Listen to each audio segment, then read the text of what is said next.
After the events of the last BC Ferries tour video, I spent a couple of days with some old friends in Victoria. We saw the world's oldest cruise ship, and I also went out on whale watching and saw Willie.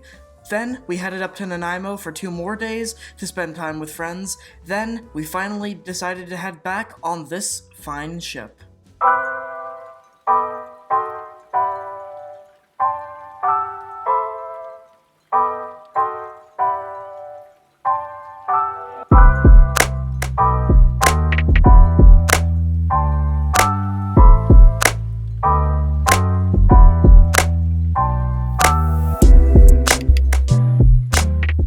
We begin up at the top of the ship.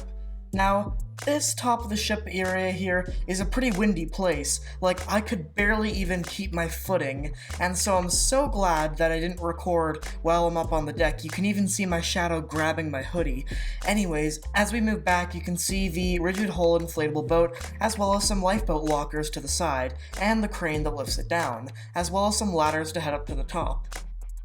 Then you can also see some stairs to get up onto the bridge, which, we'll get to that later. And you can also see some of the life preservers, which I regret not getting a photo of the New Westminster's life preserver. Anyways, they also have these little things on the side of the ship, which downstairs are used to store more life jackets, but upstairs on the top deck, they make for some really great areas to sit and look over the ship. And they also are very windy. Just like at the front of the ship, you can barely keep your footing. I can't tell if the day we had was just really windy, or if the ship was just going extra fast that day. Well, I haven't gone on many big ships, so, this might just be a surprise to me. Anyways, then you can see the really nice funnel and some lifeboat lockers. Then you move to this covered area behind the bridge, which is a great place for people to stand up on the outside areas to get better views, and they can also sit. Next time I come on the ship, I'm definitely getting something to eat and eating on those tables. Which, yeah, I probably will be on this ship someday again, or I hope so. Anyways, moving back onto the ship, which will end the tour again at this area. This area leads to the downstairs area, and you can also see some ads on the wall telling people to come to BC Ferries for hiring, and those bathrooms, as you saw as well, flanking either side. All in all, this area is a very nice place to chill, and I'm glad that they have them, because next time I get on the boat, I'm definitely chilling here more. Anyways, you can see the very nice funnel, and moving back to some more doors that lead down to the downstairs area. Speaking of the life jacket lockers, they're always a great place to chill and check out the views, which the views are always great. And in this back glass area, it confuses me a bit, because the front had a little tarp thing, and the back glass area is actually very windy because the ship's going the other way, so it captures all the wind. But my theory is that that little tarp thing was supposed to go over the area that catches all the wind, so that it's less windy, but they just forgot to switch it when they were at the port, which is understandable because the life of a ferry operator is very busy, so I don't blame them for forgetting. Anyways, you can see some very great views of Vancouver Island and the wake behind there, as well as what I think would be a flagpole, but there was no flag on that run.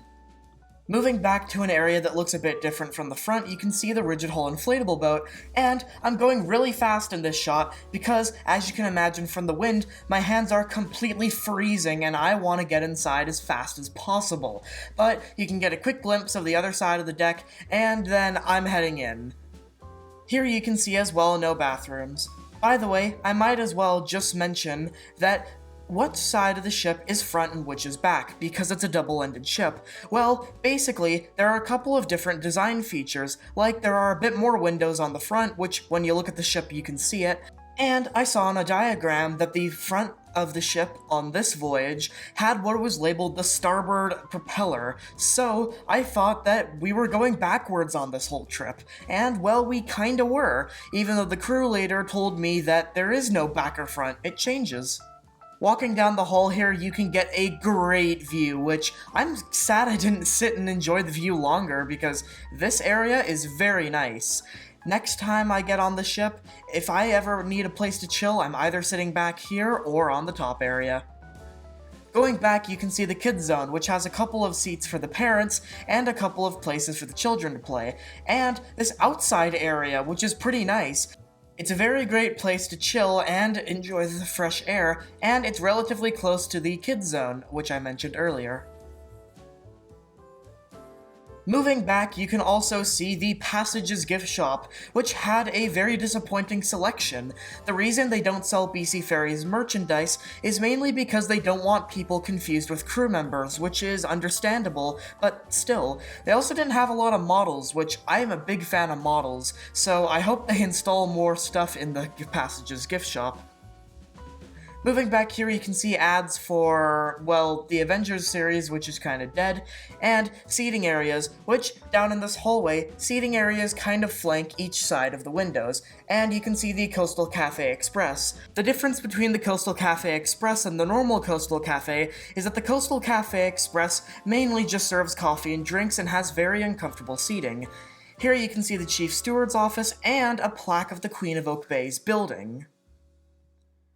As I mentioned earlier, the windows are usually flanked by seating, which is very great for views, but you can't really get that fresh air, and you can also see the tall mountains of BC, which I say have some of the best ferry views in the world. Here you can also see some stairs, and each staircase is also indicated by a different animal, so remember that so that it's easier to find.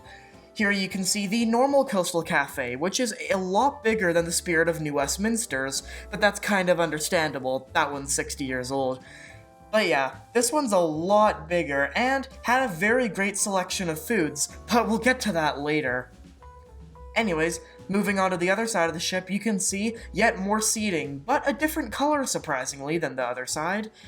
Moving over here, you can see these little intersection areas are supposed to be lifebelt lockers. Walking past here, you can see stairs that lead down to the lower deck, and of course the crab area to head down. As well as this little area, which is a diagram of the ship. I know the West Coast Ferries forum is gonna love that shot. Anyways, back over here is also the eating area for the Coastal Cafe. It's also very comfortable, and it's best if once you're done, don't stick around there. Go to one of the many other seating areas I've already pointed out, because not only are they better, but people also need to eat. Anyways, concluding our tour, you have the back area of the ship. No, not this back area, but the back seating area. On this voyage, it was the front, and also had very great views where we watched the ship pull in.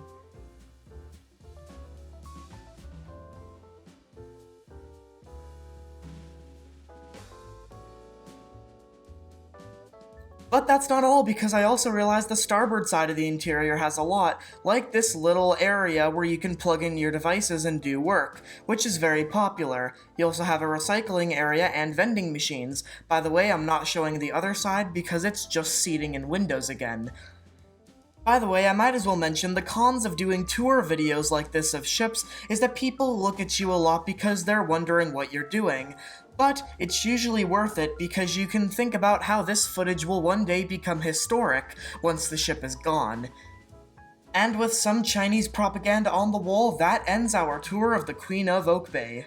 But that's not all. I asked and they let me on the bridge. But although they said I could film, I only took a couple of photos because you usually have to make an arrangement with the company to do that and I don't want to get into trouble. But the crew were very nice and answered a lot of my questions. But first, let's get a history of the ship. The Queen of Oak Bay was built in 1981 and has been in service for over 40 years, but it's also had its fair share of incidents.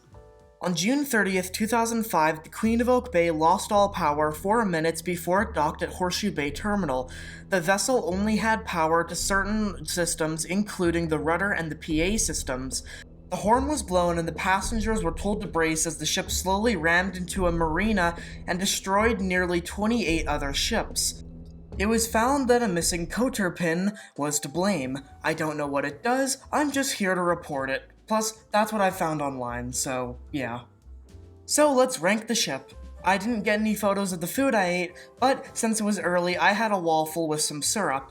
It was pretty good, although the waffle was very small, and the syrup was a lot more sticky and runny than I expected. Plus, it wasn't actually that sweet, so yeah. But all in all, I'd probably give it a 6 out of 10. It's still good food and it'll get you through the day, but it's nothing that I would give like 5 stars or anything. Next up, the ship. This one's pretty easy. Although the outer decks were very windy, that's not really a ship problem, and I also had that problem on the New Westminster. The ship was very easy to roam around because there was only one passenger deck. The outside decks and the views were very nice, and the layout was also really cool. But, of course, same with all BC Ferry ships, I guess, the Passages gift shop was a major downer, and I had trouble finding something. I really wanted to find something so I could get a receipt with the ship's name on it. I eventually did, but it was hard to find, so I'd probably give it a 9 out of 10. Very good ship, but the gift shop is a big letdown. Oh yeah, and the ship was also leaning a lot, as you can see here, or as we call it, listing. I don't know why this was, but I didn't actually really notice it, so I guess that's a bigger plus.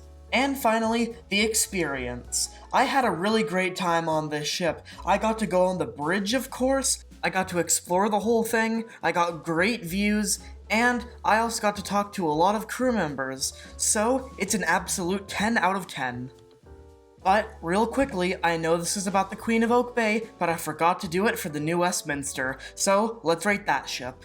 For the food, it was really great. I had a white spot burger which was very delicious, and there are no complaints. I also got a Coke, so it's also a 10 out of 10. For the ship itself, well, if you know anything about the Queen of New Westminster, you'd know what my ranking is gonna be. It's actually not a 10 out of 10. Oh, what am I kidding? The ship's been around for so many years, 60 years in fact. She's had so many things happen to her, and the layout was also really great. She also looked slightly better in my opinion, because I don't like the look of double-ended ships. So, the New Westminster is a 10 out of 10. The whole history and everything I mentioned totally makes up for the Passages gift shop lack of everything. As for the experience, well, the New Westminster will be retired in a couple of years. The ship is very nice, and someone who I've known for a long time on Discord got to tour me around the ship that he knows very well, so I got to see all the little bits that people would usually miss. So, for that, it would be a 10 out of 10, but I also wrote a letter and asked to get up on the bridge, and they said no because the bridge is small and they were doing training, so it's not their fault, but for that, I have to give it a 9 out of 10 for the experience. So in total, the Queen of Oak Bay gets a 24 out of 30, and the Queen of New Westminster gets a 29 out of 30. So, when will these ships be retired? Did I miss any spaces on the ship? And how did the passengers get off the Queen of Oak Bay after the crash? That's a very good question.